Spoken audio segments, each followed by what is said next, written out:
and check my sound. It says I'm live. All right. All right. I think we're good to go here. Hey everybody. Oh, I was watching Sticks. I got to watch the rest of that later. Where are we? Spooky times. Spooky times. Welcome to Spooky Times with Tony D and Little Joan and Headless Demon. That's a Headless Devil, actually. Pineys reference. Some of you may get. We'll chill for a little while. As always, let some people get in here. Hopefully someone shows up. I think Ardent's already here. You still here, buddy? Tonight's Halloween live stream. Woo, spooky. We're going to go through the rest of the comments on the Lotus Eaters thread and the LotusEaters.com. So up front, I must say that I'm not an official member of the Lotus Eaters crew or anything. I am, like you, I am a subscriber. I get a 30-second thing on the show. So just wanted to say that in case there's any confusion. Sif Sifa. Ooh, spooky.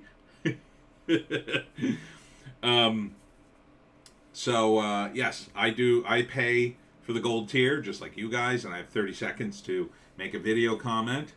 So I've got about half a dozen or so ghost stories that I never got to. I didn't want to do more after Halloween because I felt it would be a little cringe, and the guy seems so depressed recently and black-pilled. I just thought, oh man, I don't want to keep finding more dead people to talk about. I'll talk about something nice for a month. By the way, the only reason I can even afford a second month is because, sadly, the money in the UK has gone to hell, and it's only like before I was paying, with all the extra fees, I was paying like double. I was paying like $60-$70 a month for the Lotus Eaters Gold tier. Now it's dropped down to like 30, and then with all the fees, I guess it's like almost $50, not quite. So yeah, I want to do a bunch of white pills for the guys on the Lotus Eaters. They just seem so depressed recently. I feel bad. So if anybody has any suggestions for the white pill segment I'm about to launch into in November, feel free. Sif Sifa, S depressing, and the white pilling would be much welcome. Yes, I think so.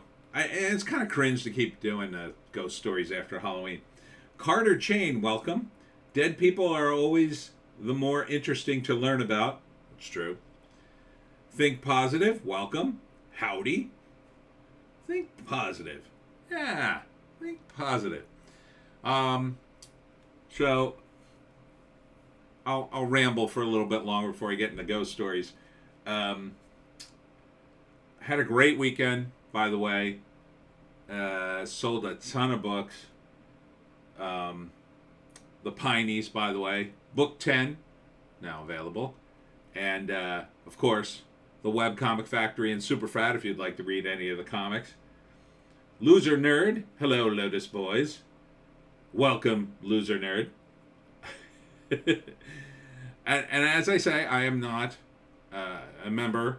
I'm a gold tier member. That's why I can do the comments. I'm not an employee of the podcast or anything like that. I don't want there to be any confusion. Yeah, so I'll be doing some more signings in November. I think I got 8 lined up. 1, 2, 3, 4, 5, 6, or 6. No, I think that's 1, 2, 7, maybe 7 or 8. I don't know. I still got Saturdays free, so I may get some more. And I got 1 lined up for December, but I'll probably get at least 2 or 3 more there, hopefully. I need to get through the winter. Lean times are coming. But we can't focus on that. We have to focus on the good times. And right now we're focused on Halloween. And I'm doing what's called stealth trick-or-treating. Right, Joan? And since I can no longer put on a costume and go trick-or-treating, it would be highly suspect since I have no kids. JEC, happy Halloween. Happy Halloween to you, JEC. Welcome. So stealth trick-or-treating is you buy extra candy, and then if, they don't come to your house, you get to eat it. So, hooray. I didn't put up any decorations this year. I don't have any money to spend on decorations. I think I have a pumpkin somewhere that I could have put on the front door, but I couldn't find it. So my neighbor went all out. She has 2 little kids, and they had like a talking skeleton. They're 2 doors away. I could hear it talking all the time. Like it talks nonstop, and it literally has hundreds of jokes in it. It's crazy. And they also built a werewolf, and they put up little grave markers and everything. They went all out. And then the neighbors, I won't say where, but one of my neighbors, last year they told me they put out a sign like, "No candy, go away." I was just like, what?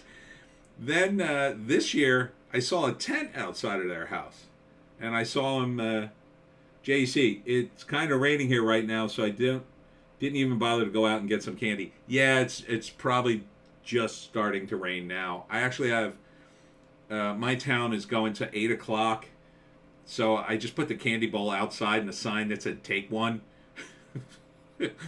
So I put it close enough to the stoop. I think that it's not going to get rained full, might have to throw out the candy. Not that I need candy. But, so my neighbors rented a tent, like one of those event tents. They're not cheap, or they bought one, but I think they rented it. And then they put out a table, and then they put out bags of candy and a sign, like I just did, "Take one," and some other stuff on it. And I'm just like, it's so weird. Like, you put up the rain tent for little kids, like little kids are going to go out in the rain. Like, it's only little kids now. Back in my day, oh, let me tell you what Halloween was like in the 70s, boys and girls. Oh, it was a free-for-all. Me and my friends would get dressed up, and we went trick-or-treating from the time we got out of school until people were screaming at us at 10 o'clock at night saying, "Get the F out of here, we're going to bed." That was trick-or-treating. We went out the whole effing time. We got bags. We would go home, dump the candy. Sif Sifa, my white pill of the month is that I've figured out a way to make healthy brownie by trial and error. It's with beetroot and oat flour. I don't know, man. Okay, if you like that. Sif Sifa. Yay, story time. So we'd go out and we'd get, now this is prior to the scare tactics that now happen in the United States. Every year now, it's a new scare story. Oh God, don't eat the candy. It could contain drugs. It's full of poison and razor blades and satanic things.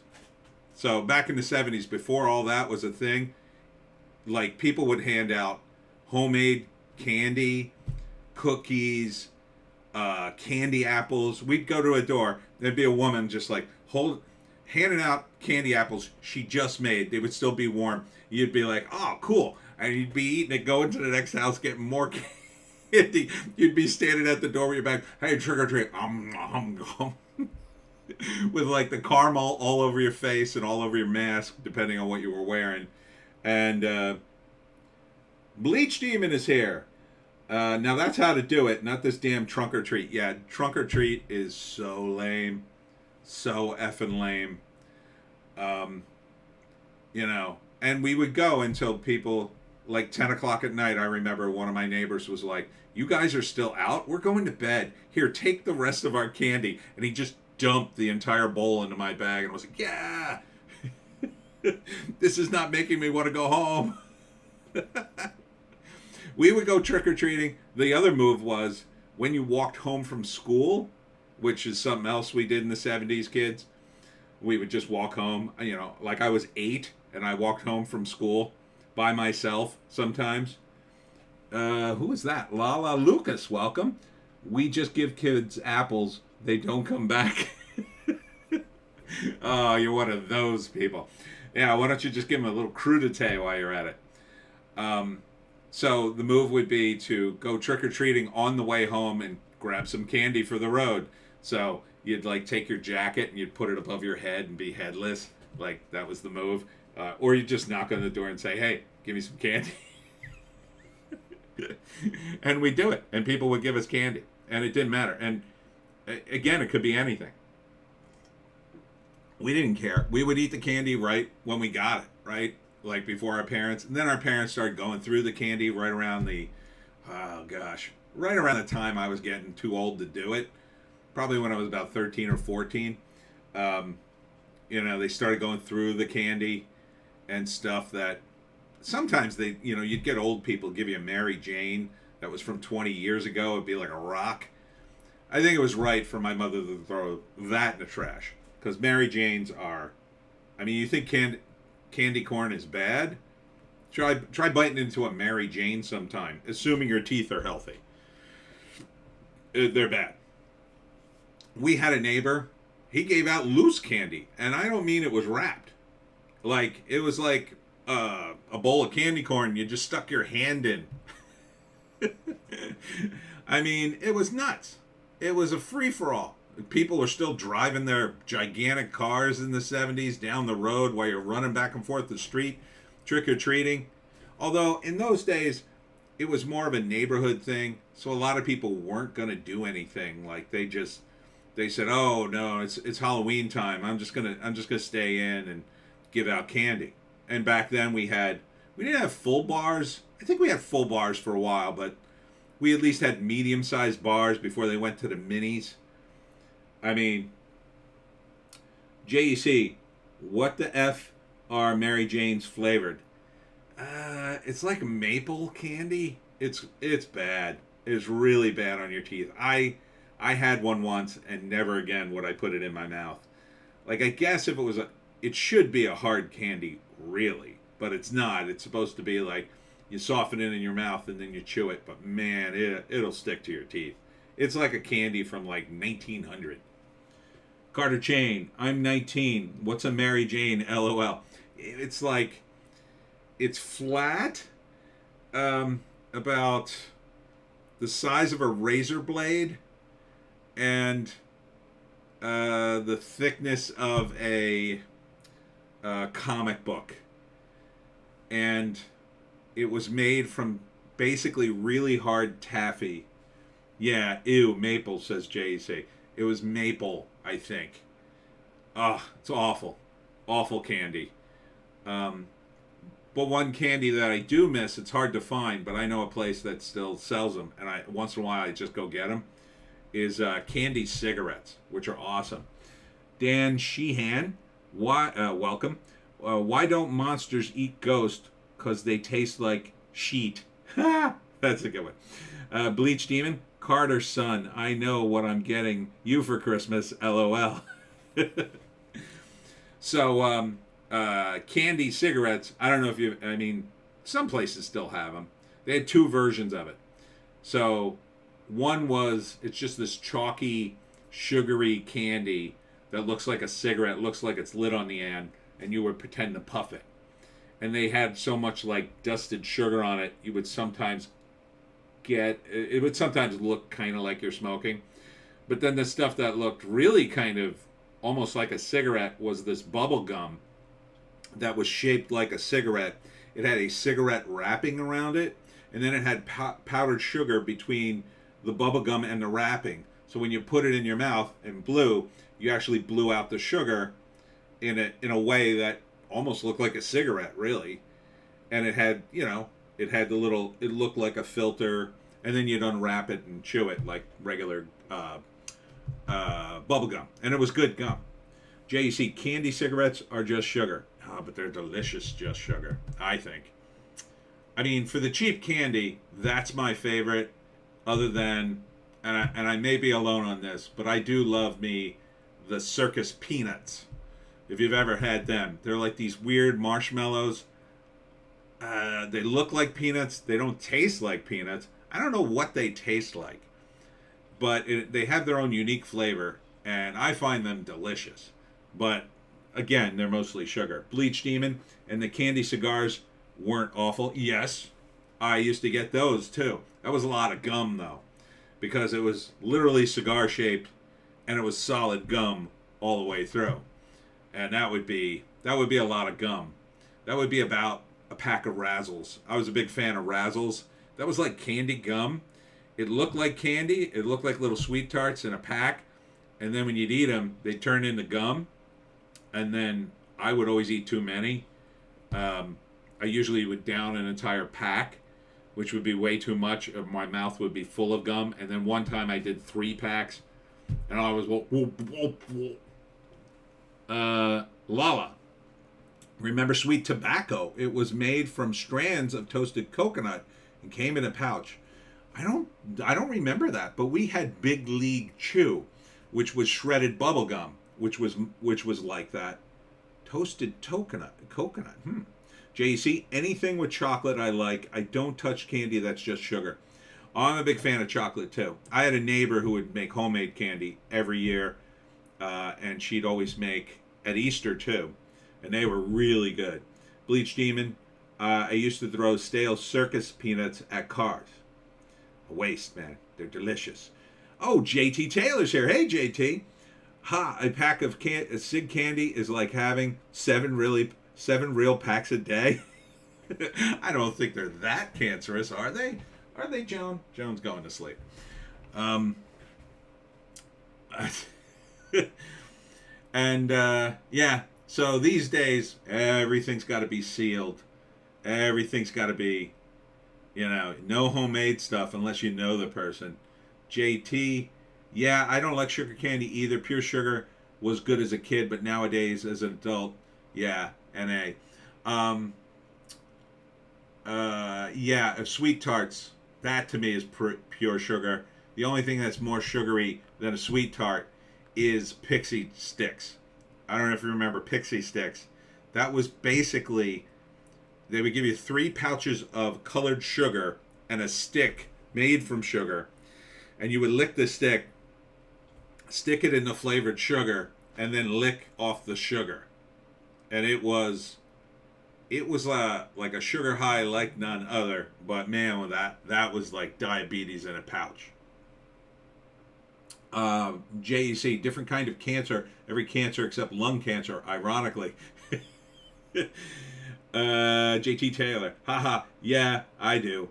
JT, I remember a kid in middle school snorted as a dare. Yeah, a lot of people did that. I remember that too. A kid in my school tried that. Loser Nerd, I love candy. Who doesn't love candy? Sif Sifa, I think, doesn't love candy. He's making brownies out of beetroot. We had ladies' night out with my aunt and her friends at Robbie Williams concert. I almost said Robin Williams. Just got roasted for being middle-aged for 2 hours. Only Halloweeny thing we did was have bants with the locals. Bants? What are bants? Have bants with the locals. Banter? Bleach Demon. Pixie Sticks were like crack at 7 years old. Yeah, they were worse than Pop Rocks, arguably. JC, we didn't call those Pixie Sticks. Pixie Sticks were literally straws full of colored sugar up here. Yeah, I seen them like that too. But we had 2 versions. We had those. I think those were the Pixie Sticks. And then there was another brand, but we called them Pixie Sticks. And like Dippin' Dots are almost the same thing. Lala, banter. Okay. That's what I thought too. Think positive. Did I spot Ma? Sifa, banter. Yes. Sorry. All right. I don't know. Hopefully, someone's here whose comment I haven't done yet. The first one I'm gonna do is from that bass chick who is in northern Utah. I actually did this comment and sent it in, but for some reason it didn't play. It could have been 2 things. JT, Tony, what is your opinion on Hubie Halloween? As every Halloween movie hate to say it, Ernest Saves Christmas is every year Xmas movie. I don't know what Hubie Halloween is. What is Hubie Halloween? Sif Sifa, our culture is light thousands of candles in graveyards and visit the dead. Oh, you're in Mexico, I assume? So Halloween is foreign to me. Ah, okay. Let me explain Halloween before I go on then. Think positive. Pronounce Maß, the big German glass that stores a full liter of beer. Ooh. I think I have one of them. All right, let me explain Halloween just briefly to Sif Sifa. So, Halloween, the kids dress up in costumes and they go door to door and say trick or treat, and you're supposed to give them candy. If you don't give them candy, they're supposed to have a trick. They're supposed to do something to, I don't know, your house or whatever. But no one ever does that anymore. Although, JT, it's a Halloween movie with Adam Sandler. Oh, I didn't see it. I kind of vaguely remember what you're saying. Yeah, I didn't see it. I was going through my I hate Adam Sandler phase when he was super popular. There's a lot of movies I haven't seen. Sif Sifa, Eastern Europe, but live in Ireland. Yeah, so we go door to door and just get tons and tons of candy. That's basically it. But in my neck of the woods in South Jersey, we also have a holiday, an extra holiday. It's called Mischief Night. And Mischief Night happens the day before Halloween. And what you're supposed to do on Mischief Night is run around and cause all sorts of mayhem. You're not supposed to cause any damage, right? So that's the night everybody does the trick. You TP the trees, you throw eggs at houses and soap windows, and you're supposed to do stuff that annoys people, but they can clean up. But then some people take it too far and they do all sorts of weird things. We kind of took it too far one year because it's usually a high schooler thing. That's like the high school version of Halloween. So like one night we decided, and we would do this. There were high schoolers who did this in my area. For Mischief Night, they would find like a cute girl and just put a bunch of crazy stuff on her front lawn, like old refrigerators and washing machines and road signs. Just to, you'd do it to somebody you knew. And then later you'd have to go back and either clean it up or their father would come out and get mad and do it all by himself. But so one year we started doing that, and we took a bunch of road signs, flashing road signs from a construction site, and we put them on these girls' lawn, and they were flashing. And then later I was like, there was a bunch of stuff in the road that stuff was around, including potholes. And we removed the flashing lights, so now there's nothing to stop people from driving their cars right into it. But again, that was the 80s. Legion Bunny, welcome. Yo, Tony, ally triggering me that you keep mistaking Fun Dip for Pixie Stick. That's right, it was called Fun Dip. Thank you. Bleach Demon, I miss TPing trees. JT, always a pleasure talking to you and hearing you speak, friend. But heading out to watch OG Halloween. Happy Halloween, friend. Happy Halloween, JT. Yes, Halloween the original. Fine film, John Carpenter. Sif Sifa, Mischief Knife sounds rad, and I remember soaping people's windows for some reason as a kid. Yeah, I did it a couple of times. I would always, I wouldn't go too far, but, driving around and taking construction signs, I don't recommend. JT, P.S. Halloween Ends was Friday the 13th, the new beginning, and it sucks. But that's just my opinion. Yeah, I hear it sucks. I don't know why they made it. I mean, I do, but for those of you who are new to my live stream, my default live stream is on Sundays, either at 2 p.m. or 7 if I have a signing. And the default is I do my Hollywoke hot take video live, and we talk about movies mostly. And we go through things like box office, and we talk about what's coming out, and what the new emerging trends are in the movie industry, and screenwriting if we get into it. So, don't get me started on what's going on in Hollywood. I get And don't get me wrapped up too hard in politics. Keep me on course, people. Keep me on course until we're through all the ghosts. Speaking of which, so that bass chick, Northern Utah, and so the video I did, I won't show it. I'll just do it again live. The ghost is at the Capitol Theater in Salt Lake City, Utah. I picked. There were quite a few ghosts. And it was built in 1912 and is still open. It had vaudeville. It had just about everything. It had a Wurlitzer organ, which is this big fancy pipe organ thing. But on July 4th, 1949, the Capitol Theater caught fire, even despite the huge blaze. And this I'm reading from ghostlyworld.org.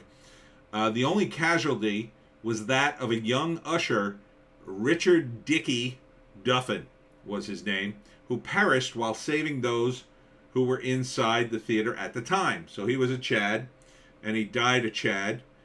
But now this Chad haunts the grounds and has been able to unplug extension cords, move lights, slam doors, and move the elevator up and down. Other occurrences include electronic equipment malfunctioning inside the theater when they were working fine prior to entering the building.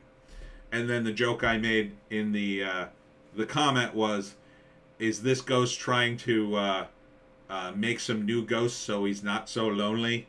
Because it sounds a little dangerous. Sounds like this ghost is a little dangerous. Could hurt somebody. JEC, Dick Dickey. Yeah, that's, well, it's Dickey in quotes, so I guess that was his nickname. Dickey Duffin. Dickey Duffin, yes, sir. And you can imagine like a skinny guy in an usher uniform. Yes, sir. Right this way. I'll take you to your seat. Click, click. And he'd have the flashlight, old-timey theater. So imagine going in there like you're going to see, I don't know, the latest piece of crap from Marvel. And the ghost comes up to you. I'll take you to your seat. But the theater is pretty cool. I mean, a theater that old, it's got to have like super high ceiling, great acoustics. It's been featured on Sci-Fi Channel's Paranormal Witness. And there's a lot of other ghosts in the area, in the local hotels there. So if you want to check it out and check out more ghost stories, check out ghostlyworld.org. It's a pretty cool site. See, you got all these extra categories: abandoned places, boats and ships, bridges, brothels, clubs, dance halls, buildings, and on and on and on and on. So pretty cool. It's, a lot of times I look this stuff up and there's so much history and so many other ghosts, and you just go, oh my God. There's a lot of history in these ghosts. That's why I like these stories. Legion Bunny, you ever an alien? Well, I don't know what you mean by that. Do you mean illegal alien or alien like extraterrestrial alien? Do I look alien to you? I'm not sure what you're asking, Legion Buddy. All right, did you get drunk before you comment? Never drink and comment on YouTube. Rookie mistake. All right. The next commenter. Let me get to the... I got all my tabs open here. The next commenter, they aired that one. Oh, Lord Nevervar. Nevervar? Lord Nevervar. I'm saying that wrong, I know. Legion Bunny. Phone home, alien. No, I'm not an alien. Why would I be an alien? Do I look like an alien to you? If I was an alien, why would I tell you? I wouldn't tell you. So that's exactly what an alien would say. Guess you'll just have to wonder there, Legion Bunny. So Lord Nerevar, that's how they say it, who's a frequent commenter on the Lotus Eaters. He lives in Worcester. Am I saying that right? I'm saying that wrong too. Worcester. like the sauce in the UK. Do they make the sauce there? Is that where we get the sauce, the Worcestershire sauce? But I definitely got a ghost story for him. And there's 7 on this site. This is hauntedruins.uk. This is a good site too. But let me see, which one was it? I think it was this one. And yes, this one. The Fleece Inn in Evesham, or Evesham. Sif Sifa at Legion. The grammar Nazis will get you. Ooh. Evesham. Oh, we have an Evesham road here. I guess that's probably a lot of roads near me. Lala, pronounced Worcester. Oh, okay, Worcester. So I guess it's not Worcester sauce. Evesham, though, that's a road near me, and it's likely it was named because there's a lot of English-sounding names of our roads here, and we got a lot of old roads, so that's kind of cool. Evesham Road is right near here. So the Fleece Inn in Evesham, a stunning timber frame medieval farmhouse, which became an inn in 1848, has not changed much over the years, mostly down to the fact that the same family, the Taplins, owned the building up until 1977. When the last of the family members, Lola Taplin, passed away. One of the most interesting features of the Fleece Inn is that it's found on the hearths by the 2 fireplaces where you can still see what are called witches' marks. Dating back to the times where it was believed witches would enter your home via the chimney. The marks were drawn each night before bed, and they have been repeated so frequently that the incident has formed in the stone. So I assume this is some sort of like covering for your fireplace that keeps the witches from getting in. That's kind of cool. As for the paranormal activity at the Fleece Inn, it is generally accepted that the place is haunted by the restless spirit of Lola Taplin. In life, Lola was a formidable lady who single-handedly ran the pub for the last 30 years of her life. She frequently used to tell the customers that they should be honored to be drinking in her home. She allowed only alcoholic beverages, and food was banned. And that's funny too, because in South Jersey, we have a lot of wacky laws regarding bars. So, like, in order to open a bar in New Jersey, you have to have a liquor license. In order to sell liquor, you have to have a liquor license. And getting a liquor license in New Jersey is like next to impossible. It costs a lot of money and it takes forever. And that's why what happens is when a bar closes, typically people will fight over the liquor license. Or they may fight over the space too, but the liquor license is usually more valuable than the bar. There was a bar in my parents' neighborhood. It was a dump, but when it went out of business, there was a fight over the liquor license, and the guy basically sort of paid off the bar by selling off the liquor license, but he can't sell liquor anymore.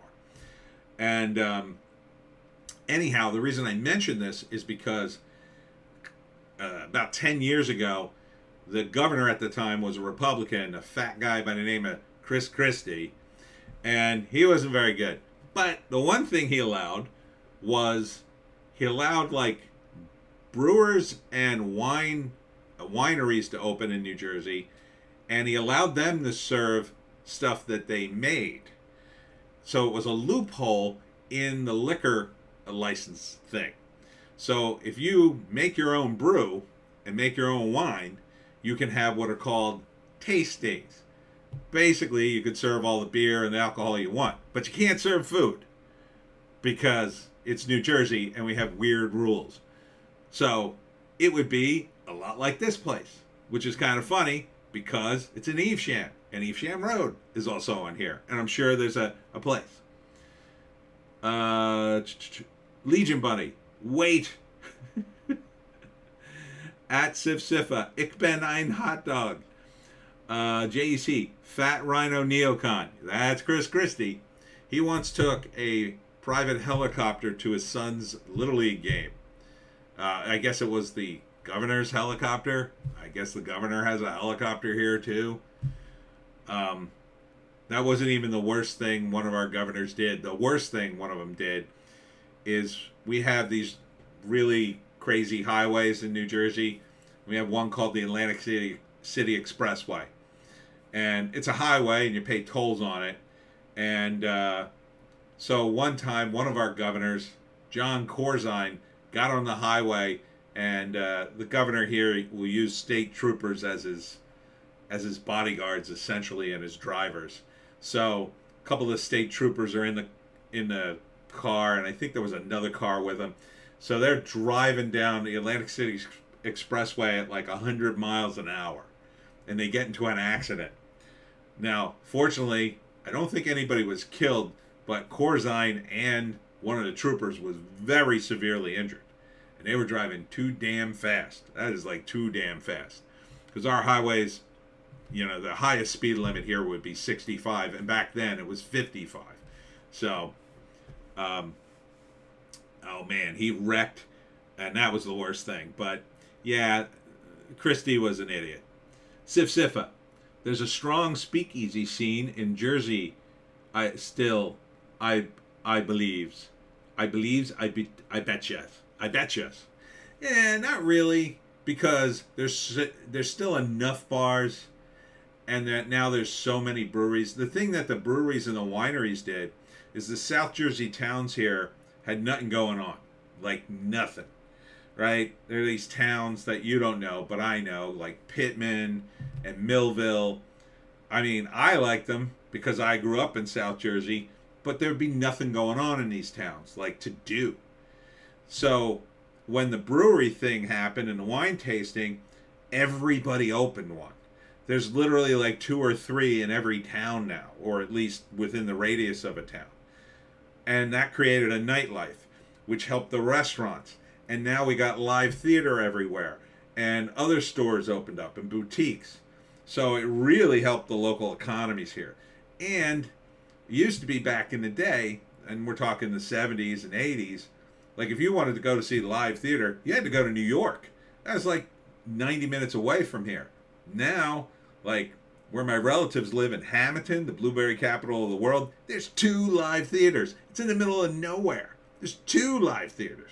You don't have to go to New York. We got cool restaurants. There's a wine bar in Hamilton now, and wineries, and there's beer places. So it's really made people like, why the F am I traveling all the way to New York to spend all that money and to be robbed and horribly murdered, probably. Sif Sifa, there's a strong speakeasy scene in Jersey. I read that one. Carter Chain, I share your pain. My governor is Gretchen Whitmer. Oh, God, no. Oh, you poor bastard. Oh, God. Oh, the wicked witch of Michigan. God, I can't stand Gretchen Whitmer. Oh, she's terrible. Terrible. Don't go into politics. Don't start talking about politics. Oh, I can't stand Gretchen. Can't stand her. Oh, I pray for you, man. I hope she loses. You got a shot at it. Oh, fingers crossed. You got a shot. I think that's one, though. They may cheat again. It may be close enough that they could cheat her right back in. But, what? How is she even competitive? How is she even competitive? JEC, 55 miles. Jersey sounds a lot like bureaucratic nightmare, and I'm Canadian saying this. Yeah, it kind of is. We're kind of like...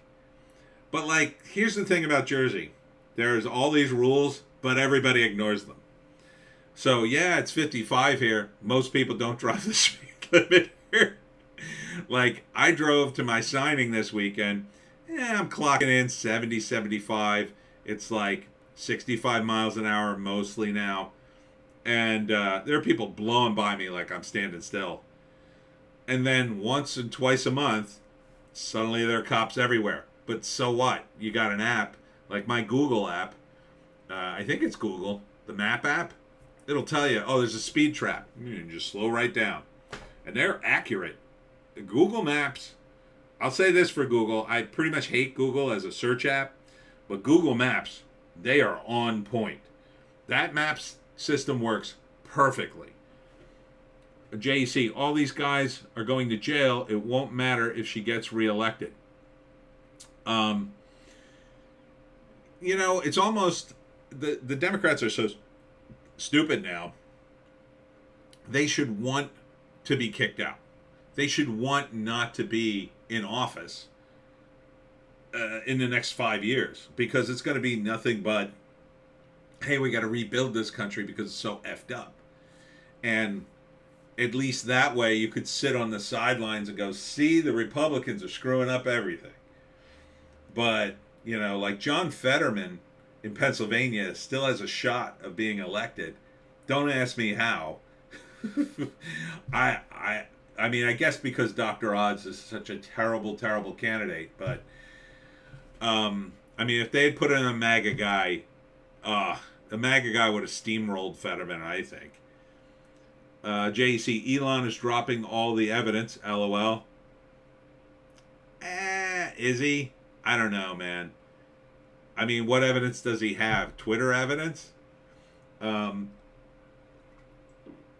I think what's going to happen is the Republicans are going to get back in power, and then it's going to be another flip-flop of the paradigm being rearranged, with the media still fighting for the Democrats all the way. Loser nerd, the Eagles are so much better than the Eagles. The new paradigm is going to be something like, if only the Republicans hadn't gotten elected, things wouldn't be so screwed up. That's the new paradigm, as they endlessly flack for Biden for some reason. But then again, I think they're also laying the groundwork to jettison him for Kamala Harris. I predict it's going to be right after the midterms, right after they're all sworn in, and now Kamala has less than a half term, which means she's allowed to run for 2 terms, and then they're going to let her be president. They're going to jettison Biden because he'll be like on the verge of literally dying in front of our eyes. Carter Chain, as someone who works in Michigan politics and has met her more than once, I can say Whitmer is much worse than you think, and she's going to win handily. Wow, really? That's a shame. I mean, I don't know. I thought about doing a midterm live stream, but I think I'm going to be doing a signing on top of that, and on top of that, I really want to see Sticks and Hammers. I think Sticks said there's an outside chance the other guy could win, but yeah, it sounds like Michigan is pretty corrupt in terms of their politics. JC, Twitter colluding with the government. You haven't heard? Yeah, I don't know. How much is he going to release, though? How much can he release versus being completely crushed by government, investigations, and, these guys are pretty ruthless, man. They're not just going to let Elon drop a bunch of evidence without punishing him. And he's the smartest man in the world, so he's not going to drop it all. He's gonna play. He's got a game plan. So I did hear some of it, but I mean, I don't know how devastating that is, considering the Justice Department is so screwed up. I mean, if you have nobody in the Justice Department willing to prosecute these guys, what needs to happen is the Republicans need to get in and do the house cleaning that Trump tried to do when he was in. If they can get in and start, if they can jettison Mayorkas and a few of these other appointees and just say, screw these guys, we're impeaching them, A.G. Garland, and just impeach them, boom, get out of here.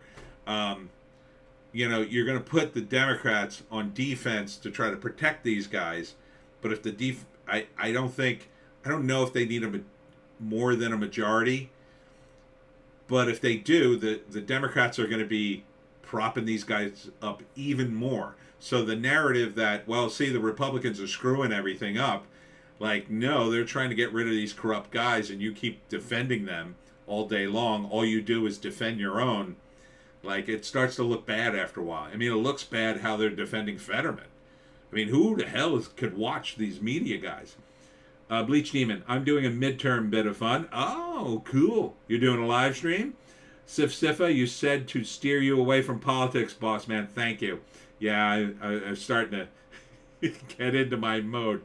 JC, election is next week. House and Senate going to flip. Now they have evidence of collusion. Yeah, I mean, it's going to be bad for the Democrats, but we also got to deal with the winter. They got to, one of the things that Republicans, I'm sorry, I'll get out of politics in a minute. One of the things that Republicans have to do, they have to get drilling again. They have to somehow force Biden or force someone to start drilling again. Bleach Demon is doing a thing.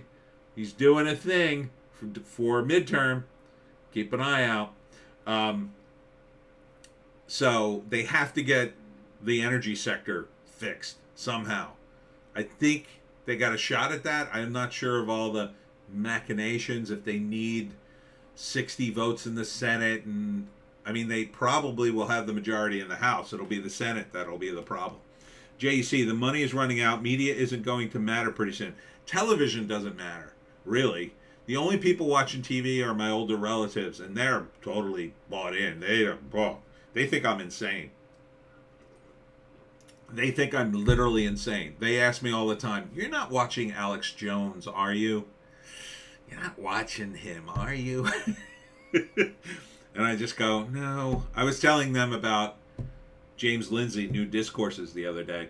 Bleach Demon, tinfoil hat prediction. Biden will be bumped between the election and the seating of the new Congress so the Dems can keep a lock on the VP slot, a.k.a. Pelosi. Maybe. But then, possibly, because I don't even know if they want Kamala to run because she's so deeply unpopular. I mean, one of the moves could be to somehow buy off Kamala and then get them both out and then put Pelosi in. And then Pelosi will be president. Oh boy, hang on to your hats for that one. I mean, and then she could go down big time. She could go down big time because I don't think, I mean, she's got so much corruption on her. But, and then after that, who's next? Kevin McCarthy? Oh, it would be the, no, wait. Yeah, they would have to do it. You're right. They would have to do that before the new Congress got in.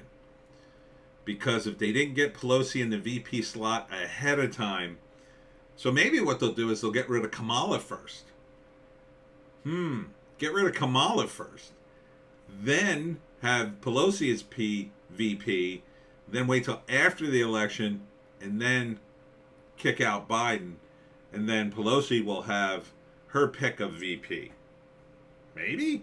I don't know. It's going to be a crazy winter. That's all I know. And the midterms are going to be awesome. All right, I have to move on, or I'm going to talk. Politics all friggin' night. All right, let's go back to the next one. This one is from Al Sahim, and he wanted to know, JEC, none of them are going to matter. All of them are broke. With evidence, Republican House and Senate can put the screws to social media. Maybe. But there's a lot of stuff that's going to happen in terms of, like, if the economy breaks. JEC, and they don't have time to get rid of Kamala and Biden. Never say never. But we'll see. All right, next one is Laramie, Wyoming. And this is a facility. When I saw this, I thought this was modern, but this thing was built in 1878? That's crazy. Look at it. Doesn't that look pretty modern to you? I mean, it's brick, but looks nice. Wyoming Ghost, 144-year-old Laramie Civic Center, actively used and actively haunted. Covers 167,000 square feet. Site was built in 1878 and has been expanded several times and has been a civic center for the past 40 years. People who have spent time in the civic center, which takes up a full city block at 7th and Garfield Streets near downtown Laramie, have reported seeing shadowy figures that follow them at night. JEC, Biden, you can just off him. No one will question it. Kamala, there's a whole process. Yeah, I don't know. Kamala might. I don't think Kamala wants to be president. I really don't. I think Kamala has hot girl syndrome. She used to be a hot girl and just gets everything handed to her. And that's her whole career. And now she's sort of hit the top. She's hit as high as she can go. And she gets the president. What is she going to do? She won't be able to do anything. She's completely incompetent, completely incapable of doing anything. She just smiles and laughs, and everybody's supposed to go, wow, you're great. Oh, you're hot. She can't do that anymore. She's older, and there's nothing to her. I mean, she is the textbook definition of an empty suit for a woman. She's an empty suit. There's nothing to Kamala. I mean, they called Obama an empty suit, but he wasn't a complete empty suit. He knew things. Kamala, does she know anything? Has she read the Constitution of the United States or law? I don't think so. It doesn't sound like it. I think she's just been hot her entire life, and people just give her things. Like, she wanted a law degree, and she got it. She wanted to be a prosecutor. They said, okay. Because the guy, like, approving her was like, oh, wow, she's pretty hot. Maybe she'll have sex with me if I give her this thing. Okay, here, yeah. Yeah, you're good. All right, so getting back to the Civic Center, people have heard noises that sound different at times, like screaming and crying and drumming. No explanation. Toys that were put away for the night, I don't know why there's toys in a Civic Center, are in different places the next morning. Lights flicker on and off. The smell of rose-scented perfume wafts down hallways. Locked doors stand open, and the sound of bouncing basketballs echoes from an empty gymnasium, according to Civic Center lore. Sif-Sifa. When was Kamala hot? Oh, back in the day, when she was eye candy for Montel Williams. Google Montel Williams and Kamala Harris and party, and you'll see her. Like, Montel Williams has her and some other chick, and that was kind of her deal, I guess. Little girl ghost Trixie. Tammy Amuller has worked in the Civic Center since 2009, and she noticed dark figures and shadows that were creepy enough to scare her away at night. And things moved on their own. And then there was a ghostly little girl behind some of the mysterious events. She's given the ghost the nickname Trixie for her mischievous personality. She plays tricks on you. Now, this was a few blocks from Laramie's downtown district. 12 years before Wyoming became a state, it was originally called East Side School and is the oldest school building in Wyoming. Before Wyoming became a territory, the first settlers in Laramie began establishing churches and schools. At the same time, gunfights often broke out in the city streets in broad daylight, and criminal violence abounded. After the provincial government collapsed in 1868, a vigilante committee was dispatched to bring order. JC, Kamala was hot in her 20s, now she's a tiresome whine-ant. Exactly. According to some rumors, victims of the vigilante killings were buried throughout Laramie, including on the future site of the Civic Center. And these bodies had to be removed before proper construction could begin a decade later. You removed the headstones, but you didn't move the bodies! Name the movie! Name the movie! Who's going to name the movie? Someone has to name that movie. It's an old movie, but I think you must know it. You removed the gravestones, but you left the bodies! I don't think they had gravestones for this one. Well, I may be too old for this live stream. No one is guessing. What's the movie? They removed the gravestones, but they left the bodies. No one? Okay. Oh, JEC got it. Poltergeist. Poltergeist is correct, JEC. Poltergeist is correct. So, yeah. That's kind of cool. Oh, wow. Look, here's a picture from the 1800s. JEC, I had to look up how to spell poltergeist. Yeah, it is a tough one. I thought it had a U in it. Or I guess it doesn't. Since you just looked it up. So check this out. This is an old-timey photo. That's the way it looked back in the day. And then here it is now with cars in front of it. And all paved and stuff. That's kind of cool. I bet it didn't have this bike rack there back in the day. But that's interesting. It's such an old building. It's so big, too. But they did build decent-sized buildings back in that era. But you can imagine 1878, my God. I mean, a bunch of angry Native Americans could have taken this place over, right? It could have all turned into a Wild West shootout in the gymnasium. Sif Sifa. Oh, I saw that when I was only a small child. Yeah, it's pretty old. Loser Nerd. It's a German word. What's a German word? Oh, poltergeist. Yes, it is. I find it fascinating that it looks so modern, yet it was 1878. I mean, this lamp doesn't look that modern, but the rest of it, to me, looks very modern. I guess the windows have probably been replaced by this point. They were probably all wood before the wood frames, but it's just interesting to see that they're still using these buildings after all these years. Oh, and look at the old-timey sort of opening to the air kind of windows. That must be nice. Get a nice breeze going. Back before the days of air conditioning. This must have been handy during the pandemic of mysterious origins, I'll say. Because, a lot of places, at least around me, modern buildings, they didn't have a lot of big windows to open up, even the restaurants. But the restaurants that did have those big windows, oh my God, somebody donated money to me. Thank you so much. And Wasteland Stiper joins us. Welcome. They never did show the one you did for that bass chick, did they? No, sorry about that. But I did. I just redid it. Thank you, Xanthium 15. Did you have nothing to say and gave me $5? Joan, I can buy you treats. Joan. I just got $5. Little treats for Joan. Yeah. Thank you. I appreciate that. So look at me getting money I'm just like a YouTuber now. This is the second time I've gotten money. Yeah, it's yeah, for the that bass chick. Oh, it's you. You're that bass chick. Yes.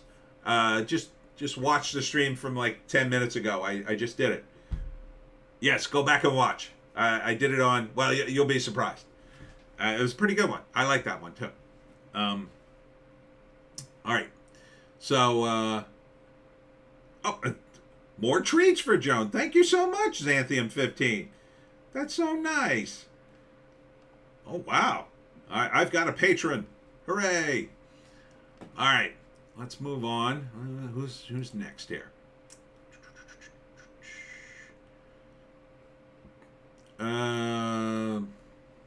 This one was from Walking Wounded.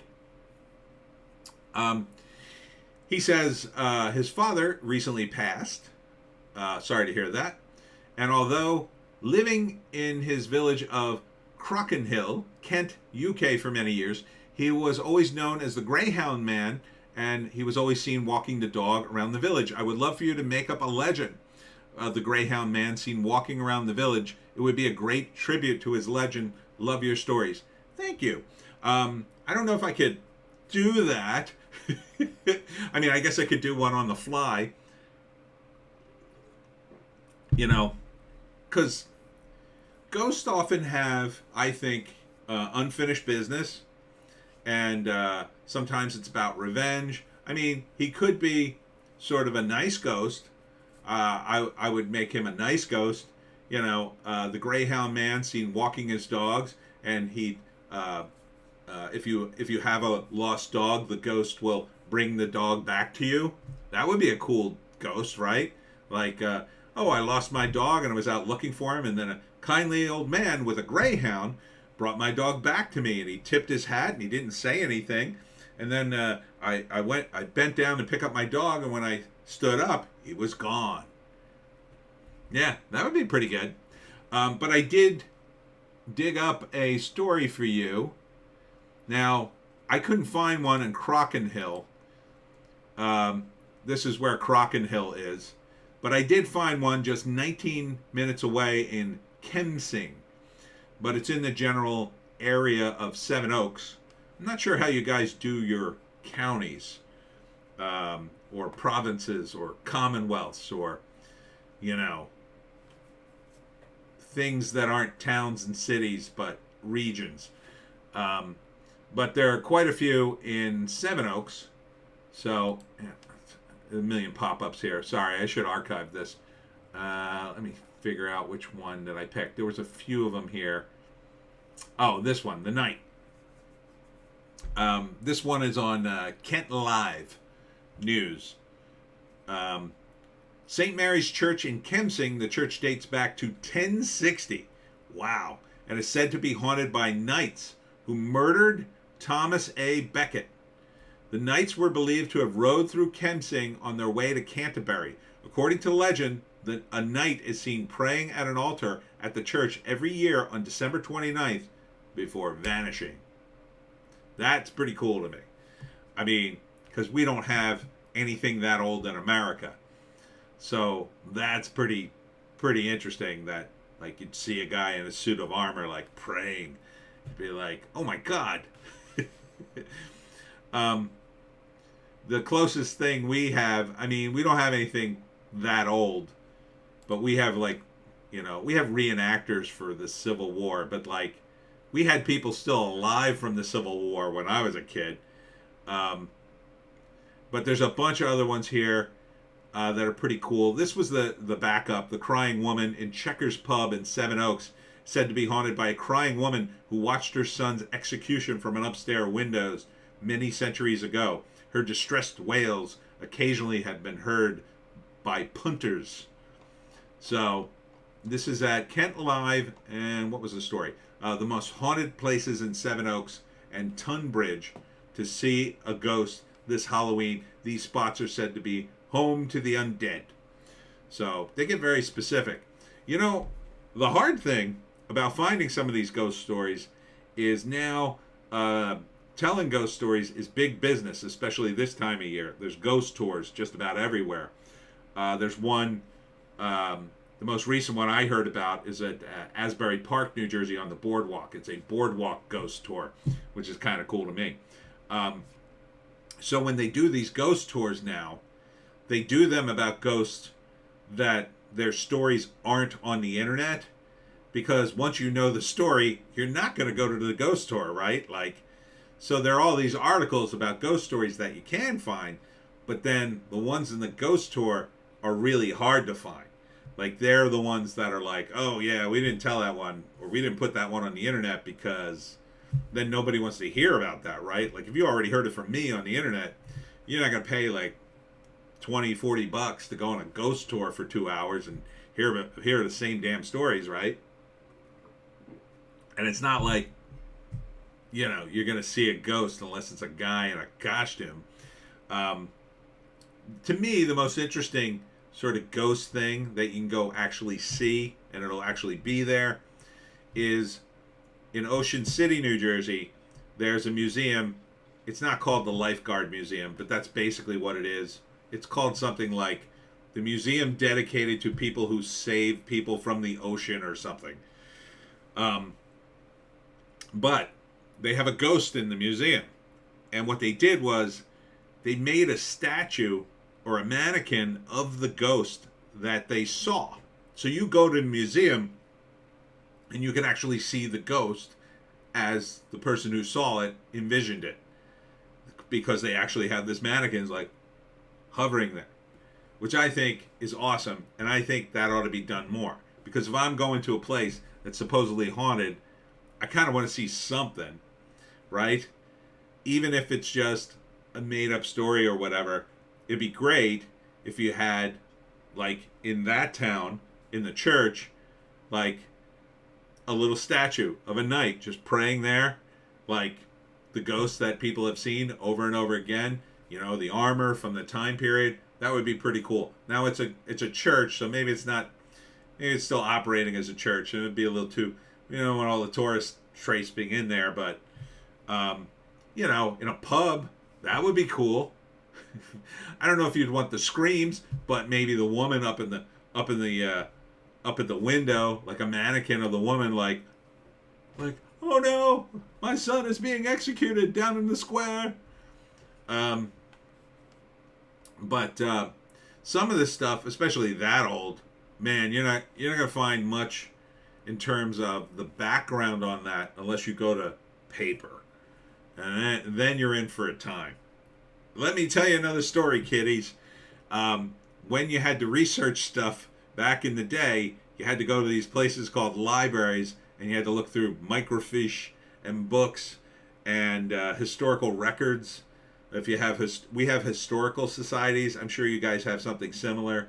You go to them, and they have original manuscripts you can sometimes look through, depending on who's running the place and what you want to look at.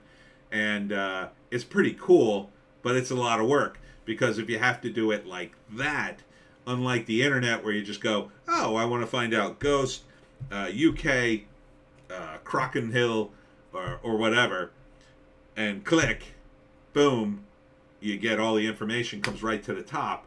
You have to go through, you might have to go through book after book after book after book. And you might spend all day going through stuff, and you find nothing. And there's some of these older books, they don't have an index, which makes you want to, like, ugh. Like if it's a really old book, like a book from 1060 is not going to have a convenient index. You'd be lucky to be able to read it, right? I mean, it's the English, the old style English, and it was probably, I guess it would be a handwritten book. Yeah, that would have been a handwritten book, right? Because the printing press comes after that. Oh man, that ain't easy to research unless it's super, super famous. If it's super, super famous, then it'll probably be all over the internet. But if it's not, and you're looking for some obscure thing, especially if you're looking for something that hasn't been put on the internet, you're probably going to be doing a lot of work just to do a post on the internet. Which is why nobody researches anything anymore, because they're lazy. But thank God for archaeologists and people who do. I love archaeology. Anyhow, moving on. This next one, I have a video. This one is from Leeuwarden in the Netherlands. And he is currently living... Oh, wait. No, it's the town of Leeuwarden. And she uses her own name on the website. It's Maureen Peters. Maureen, thank you. Says nice things about Joan. She lives in Leeuwarden, Netherlands, or Enschede, which I think is where Sticks and Hammer lived for a while. But I found one. It was hard to find anything in the Netherlands, but this is an actual video of ghostly activity from a site. I can't play the whole thing, obviously, because it's somebody else's video, but I credit where credit is due. They only have 88 subscribers, but it's called The Unearthly Experience. And Wasteland Sniper, I did not know the Capitol Theater was haunted. Yeah, apparently all the hotels around it are haunted too. So check out The Unearthly Experience. And this is from Sabia L. from the Netherlands. Moved into her apartment in a building that was constructed sometime around the 1920s. From the moment she moved there, she sensed a presence. Now, first, the video shows some flashing, flickering lights, which, you know, you're like, oh, that's nothing. But I don't know if it was this one or the next one. See, that could just be they set all that up, right? But there's another one. We actually like catch a little glimpse of something. I don't know if it's this one.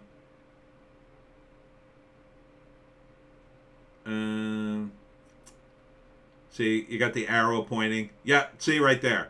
Did you catch it? You catch just a little movement there. And there's a door moving. So that one looks pretty good. I mean, it could be fake. But the head moving in and the other one, that kind of freaked me out. This one kind of freaked me out. Let's watch this one again. Watch. You just catch a glimpse of it. Here, let me expand the window here. All right, you ready?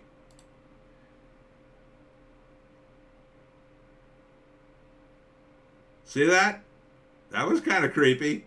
See, that's the way to do it if you're going to fake it. Like, you got to make it almost barely. Oh, I saw something. I don't know what I saw. And then the door moving. That's pretty standard. But apparently this goes on and on. There's more flickering lights, things that has moved. Here's, I think something moves here. Yeah, see, that moved. I don't know. Maybe they're using string or whatever. Stop motion.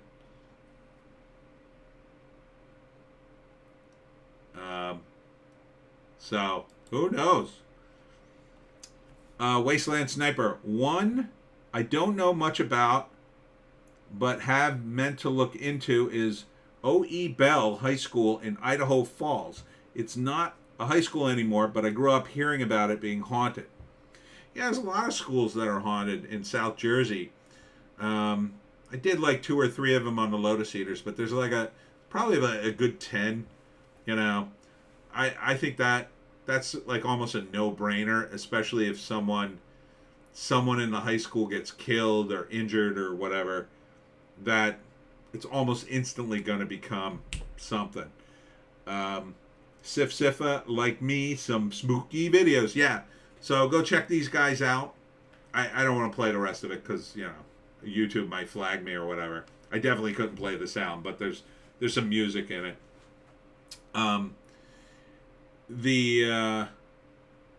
There's always that sort of element in a school when somebody dies or disappears or whatever. We had a kid in my school, in my class, a lot of kids just got hit by cars and killed. We had, over the course of my high school run, probably 4 or 5 kids get killed. Just got hit by a car. We had a junior high that was at this curve in a pretty busy road. Route 30 is a pretty busy road, and it didn't have a stoplight. And the way you get a stoplight in New Jersey, horribly, is someone's usually killed trying to cross the road, and then everybody makes a big stink, and they finally put a light there. But this was across from a school, and for years we knew it was bad. It was just a busy road. It's a curve. There's a hill, so the visibility's not great. People speed down it all the time, and there was no light there. And kids would cross the road because on the other side of the street, down the block, there was a McDonald's. And so the kid who got killed, yeah, it was just pretty horrible. I don't want to go into the story. It's pretty sad, but there's no story about him, you know, in terms of the, you know, the spooky ghost kind of stories. But there's been plenty like that in South Jersey. Let's see. What else do I got next here? What are we up to? 8:13. JEC, 4 or 5 kids died getting hit by a car. After you told us about how you guys would run around in traffic trick-or-treating. Yeah. That's the 70s and 80s, bro. Not everybody survived. On top of the fact there was a lot of smoking, too. One of the girls in my high school class was brutally murdered. And I don't remember all the details, but it was some kind of drug deal go wrong, and she was like 17 and a half, something like that, just on the verge of, you know, getting out of high school, and she was in a bad crowd, and they just killed her. And it was like, oh, did you hear so-and-so died? Like, died? You know, I was just like, who died? What are you talking about? Like, some old person? No, like, this girl died. And I was just like, oh, God. And I knew her, too. Like, I wasn't friends with her, but I knew her, and I actually knew her brother who was younger, and she was in my grade, but he was like a few grades down, and yeah, it was bad.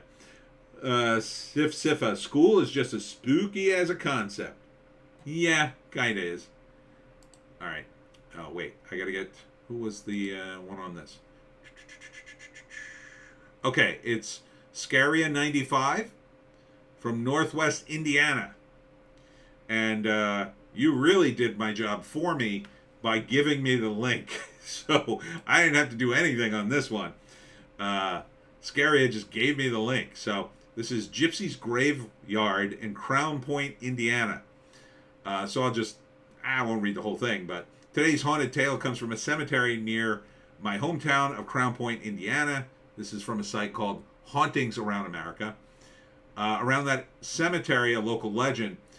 It is a small cemetery dating back to the mid-1800s. Its real name is actually Southeast Grove Cemetery, but everyone knows it as Gypsies, for gypsies, depending on who's writing, graveyard.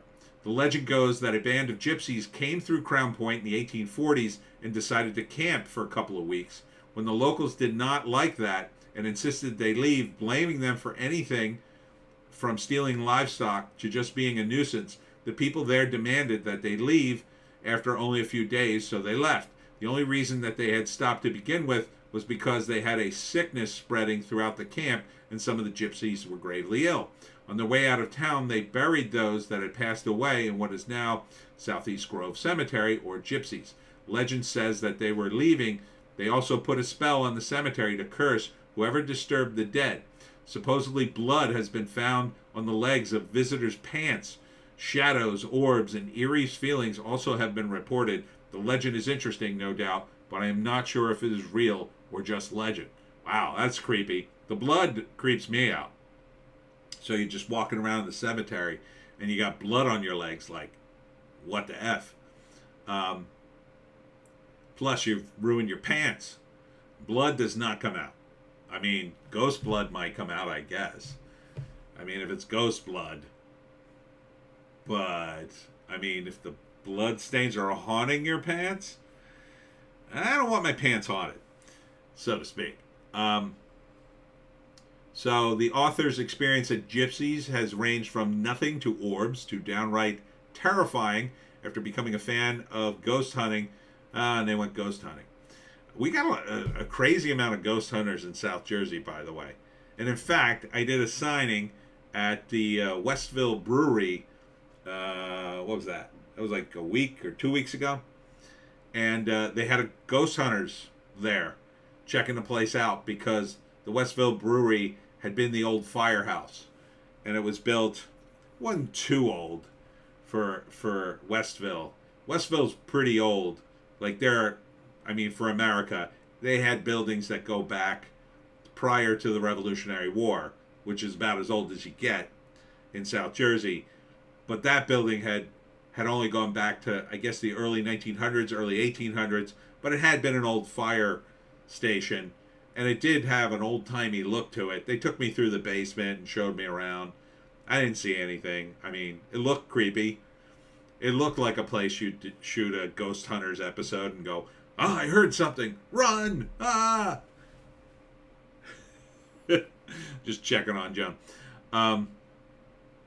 But that sounds kind of cool. I mean, seems to me that cemeteries should be a place. Oh, that's just an illustration. Should be a place where plenty of ghosts are, because that's where all the dead people are, right? You'd think they'd all be haunted. You think if there were ghosts, you'd go to the cemetery with your little gadget there, and it would just, it would just be like beep, beep, beep, beep, like wherever you walked in a cemetery. And we have a lot of cemeteries in New Jersey. I mean, for America, there's, especially in North Jersey where there were more people, it's just ridiculous. I don't know if you ever seen the opening of The Sopranos. There's a moment where they're driving down the Garden State Parkway. You see this huge graveyard. There's like a semi-famous graveyard up there. It's gigantic. And it's in North Jersey where like literally every square inch of the graveyard there's a body. Like they're packing them in there. I don't know if there's any space left, but they're packing them in. Down here in South Jersey, there's more room. They're still burying people, you know, with a little breathing room. But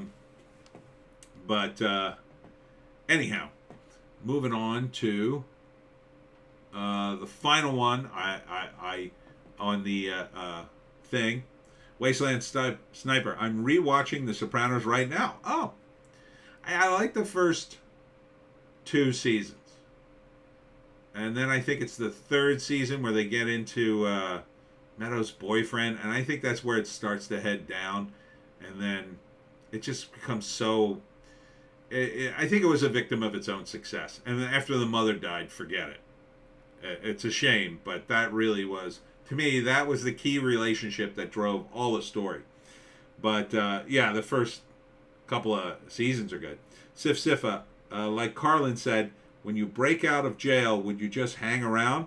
Maybe that's why all the ghosts are elsewhere. That's true. That's true. There really aren't any rules. But still. All right. Let's put your theory to the test, right? Some of those ghosts would be elsewhere. Other ghosts, however, they don't have anything going on. They're just normal people who died. Or do they go to the great beyond and they never haunt anything? Like, what are the rules? That's the thing. We don't know. All right, final one on Lotus Eaters.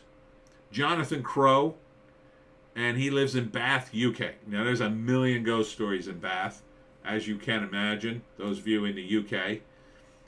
This is the Paranormal Database, which has a ton of stuff, an absolute ton of stuff. So we'll just go through a few of them because it's pretty cool. Robinson, location is Bath, 20 Henrietta Street. The disembodied footsteps occasionally heard on site are attributed to Admiral Robinson. So that's kind of interesting. Admiral Howe in Bath at 71 Pulteney Street. Dressed in his naval uniform, Admiral Howe has been observed and heard moving around his former home. So not only do you have ghosts in Bath, you have so many that you have addresses for each one. Like Bath is like super haunted. This one is a really cool one though. This is an abbey in Bath. Phantom monks are reputed to haunt this area. A photograph taken by Russ Cribb on Flickr purports to show a ghostly crowded cowled figure standing in front of the abbey's main door. Is this it? Is this supposed to be the picture? It's too small to really see. Let's see. Yeah, I can't blow it up. Oh, and I just shut. Did I just shut? I did. I just shut the window. Hold on. Messed up. There we go. Okay. Yeah, that was the best one. Here's something called the Naked Roman in an area around Abbey Church. The figure of a naked Roman soldier. Yeah, how do you tell it's a Roman soldier without the uniform? Has apparently been seen running around the center of town. On one occasion, a police officer gave chase, but the pursuit abruptly ended when the figure faded into air. So that's bizarre. Like, imagine you're on patrol and you see a streaker and you're like, damn it. You get out of your car, hey, and he just runs and then he disappears. That'd be pretty freaky. Admiral Philip. A lot of admirals coming back as ghosts. This is in Bath. Philip, first-time governor of... Oh, I guess it says Admiral Philip. First-time governor of New South Wales has been seen dozens of times over the past 50 or so years, always wearing the same black hat and long cloak. And the nurse at Bath Royal Mineral Water Hospital said to have committed suicide on the site. This gray phantom nurse has vanished of late. Oh, here's another one, a dog. Joan, ghost dog. Heads up. Tiny the dog at Beckford's Tower.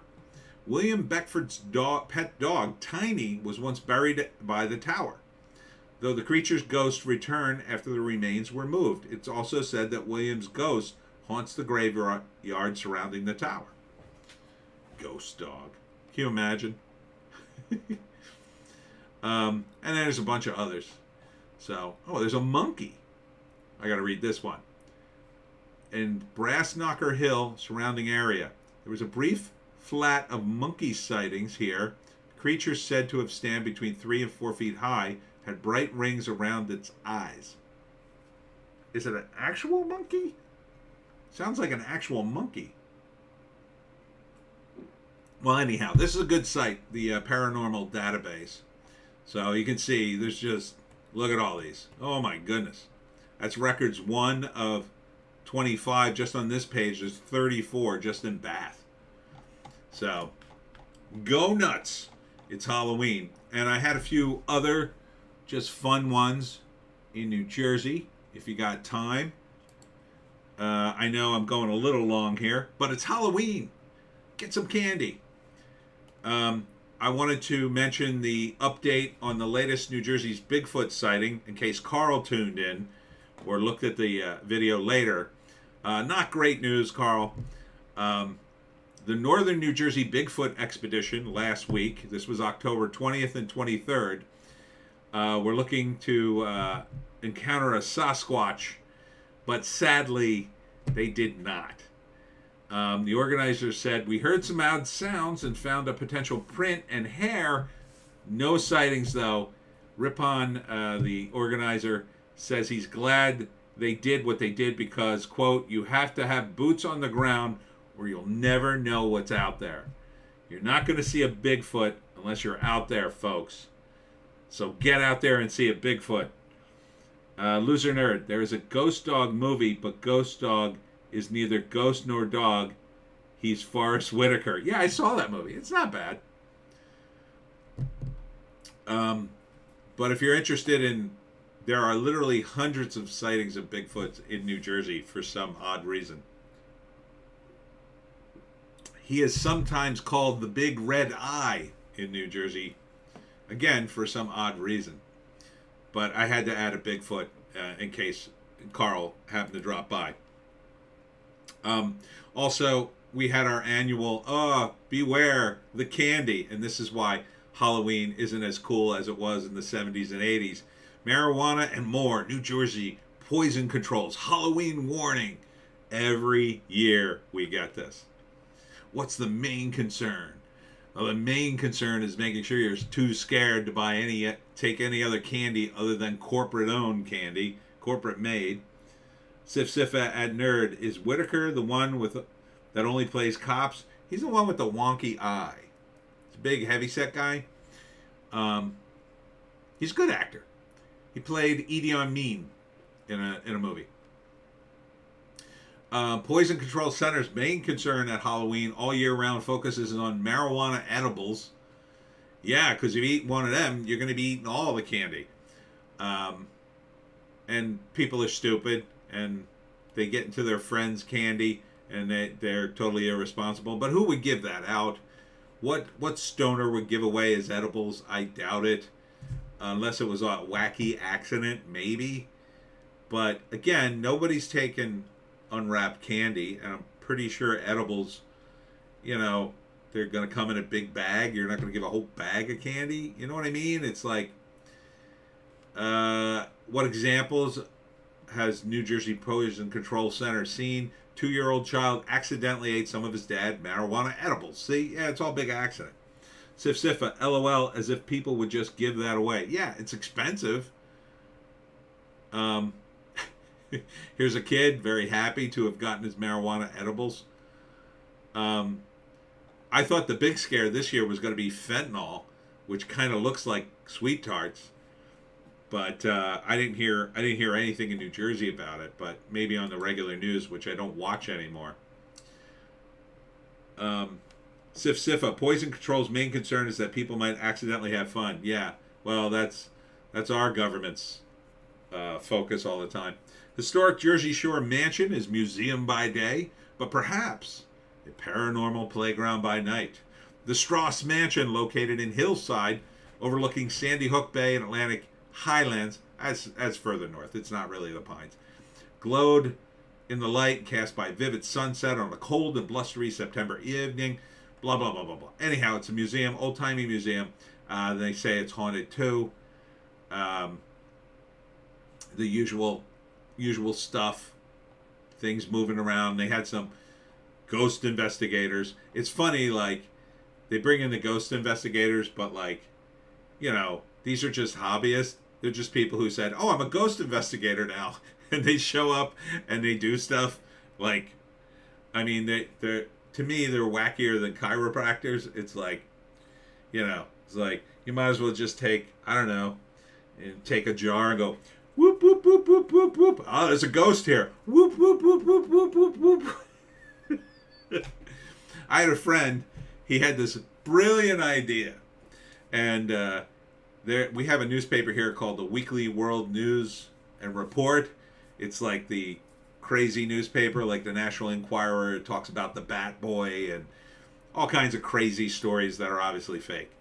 He got the idea. He was going to buy a full-page ad in the Weekly World News for a UFO detector, and he was going to have this long story, and it was just going to be like, I scoured ancient Egypt to find the secrets of the pharaohs to build the UFO detector. And basically he was just going to build this like little pyramid-shaped box that would light up and beep once in a while just at random. And he was going to call it a UFO detector and sell it to people for $49.95. And I thought it was the most brilliant idea he ever had. He didn't do it, but I mean, I just thought it was hilarious because he just kept saying, how are they going to prove me wrong? How are they going to prove me wrong? I'm like, I agree with you. Let's do it. But he didn't do it. Dare to Dine at New Jersey is one of the most haunted restaurants. If you tuned in to one of my Piney podcasts, I talked about this before. The most haunted restaurant in New Jersey is the Cranberry Inn in Cranberry, New Jersey. And it's still operating as a restaurant. And it was at times a mini golf course, a liquor store, and up until the 1980s, people were able to spend the night there. So it was an actual functional inn. And reports that psychics have visited the restaurant, says the place is filled with energy of spirits, but there are good spirits. They are in good spirits, pun intended. There's been doors slamming, employees' faces to people supposedly receiving telepathic messages to shut off the electricity in the building, which is weird. That's a weird one, right? Never heard that one. Like, why would the ghost want, shut off, you're spending too much money. It's too much money to spend. Shut off the electricity, you wasteful people. I'm dead from the great beyond. I know you're going to get a terrible bill.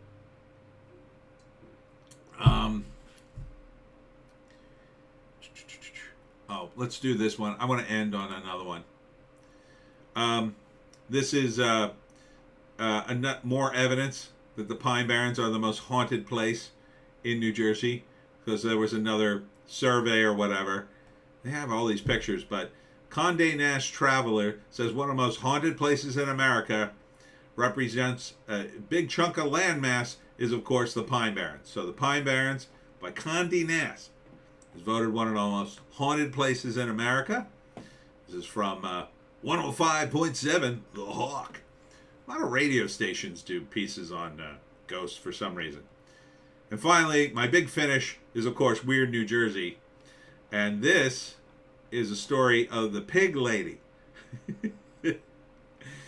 So, the story of the pig lady is there was a woman who was born with features. She looked like a pig.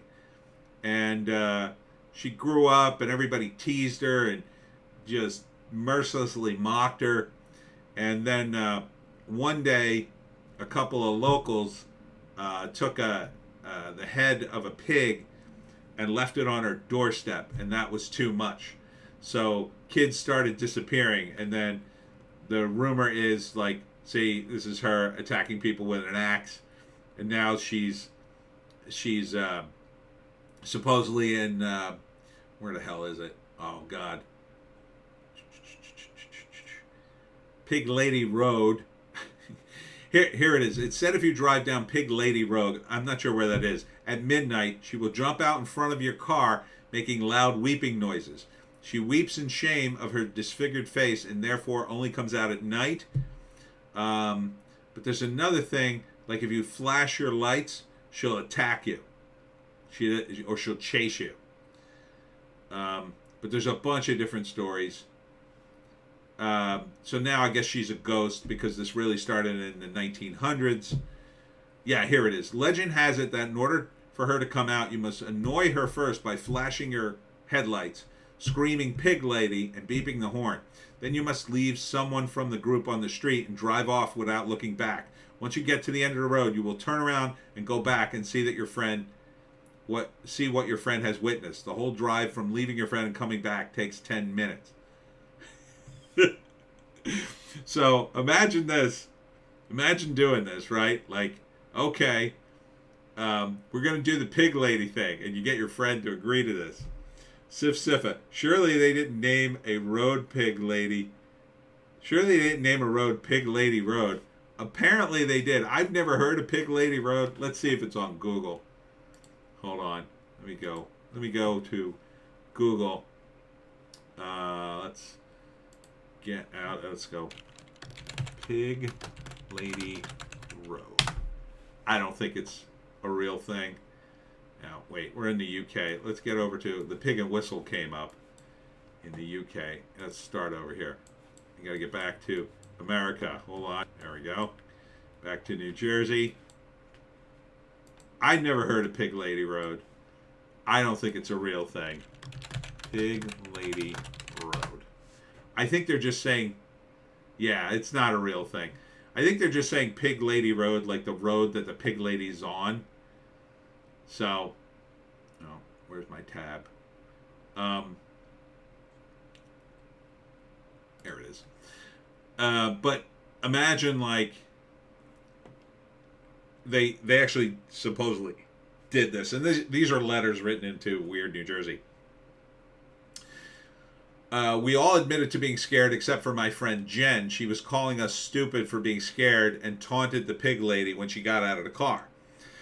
We did the routine and sped off. We arrived back laughing at how scared we all were, except there was no Jen. We thought she was playing a joke, and we got out of the car. My friend Shannon heard crying from a nearby bush.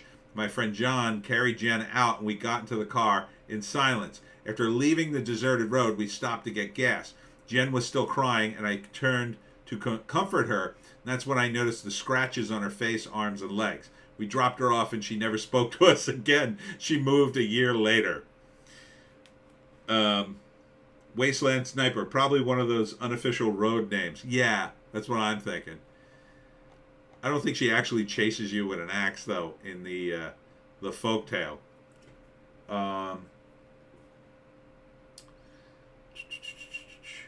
Yeah, they keep saying the area. I can't even figure out where the area is. Oh, here we go. Supposed to go down this road off Roycefield Road in Hillsborough. Okay, that we can find. We can find Hillsborough. Let's just find this, and then I'm gonna wrap this up. Relax, Joan. Joan's starting to get antsy. I gotta make some more. There it is. Okay, so it's got to be off of this road somewhere in Hillsborough. Yeah, that's not South Jersey. It's not Pines, but it is wooded. So somewhere along here, probably there's a dirt road of some kind. I mean, if I switch to, you can see how wooded it is. I mean, that's pretty wooded for New Jersey. So maybe a road like this. There's a service lane here. Probably some business. Farm Barn Lane. Maybe there's there's lots of dirt roads in the Pines that aren't named. Here's a pet cemetery up here. So it could be any of these roads. This is Frog Lake Way and a bunch of unnamed roads winding through here. I don't know if these are roads or paths or whatever. But this is where you would go to experience the pig lady firsthand. I don't know how you could, though. I don't know who would be insane enough. Okay, listen. We're going to drive down this road. We're going to leave you there in case the pig lady appears. And then we're going to come back 10 minutes later for you in the middle of the dark. That would be pretty freaky. It sounds like something my friends would do to me. Yeah, but I'm not that stupid. I wouldn't get out of the car. I'd be driving, so be tough to get me on this one. Maybe it's this road right here. This is a dead end. Oh, that's got a house. Can you imagine? They just they get the wrong road. They leave you off at somebody's house, and then the people come out. What are you doing here? Oh, my friends left me here. They think this is Pig Lady Road. Oh no, she moved away a long time ago. And then you see here, like there's a town. You know, there's stuff. There's developments and stuff. So there's Duke Farms. That sounds pretty rural. So I don't know where this would be. Probably off of Roycefield Road somewhere. This is looks like an unnamed road here. Again, another house. So I don't know where it would be. Maybe it's not on the map. Maybe it's like Abe's Hat, New Jersey, in the Pineys. Ha! Segue. So thanks for tuning in, guys. I'm going to wrap up the live stream here. I want to thank everybody for coming out. Wasteland Sniper, that's a recipe for getting shot in some western states. Yeah. In New Jersey, it would just be like, what? You're an idiot. Get off my lawn. Thanks for tuning in. If you'd like to join us in the regular live stream, my live stream is normally on Sundays at 2 p.m. unless I have a signing, and then I do it at 7. So the next one's going to be... next one's looking clear. November 6th. I don't have anything going on, so that one will probably be at 2, unless something goes cuckoo bananas or I get another signing. And we talk about... Sometimes we do Piney podcast, but more often than not, we do Hollywoke Hot Take. A lot to talk about in that realm. And I'm just happy to answer any questions. So if you guys got any questions before I let Joan go. Joan, you done? You done, babe? I think Joan needs to go out. Joan needs to go outside. Right, little dog? Stinky dog? Whew. Oh, that's some breath there. That's some breath there. Siffa. Ghost emoji. Nice. All right. Thanks for tuning in. It was a great live stream. And if you have any suggestions, I'll put up a thread in the LotusEaters Reddit room. If you have any suggestions for the white pills to cheer up the lads, I would appreciate it. You got a hi, Joan. You got a Joan, a hi. So if you got any ideas for a white pill at all, I got a couple ideas. I don't know. I'm just gonna start doing them. See how it goes. Hollywood Ate My Baby was here. Oh, I missed the whole thing, bro. Good to see you. Bye. All right. Good night, everybody. And we are out.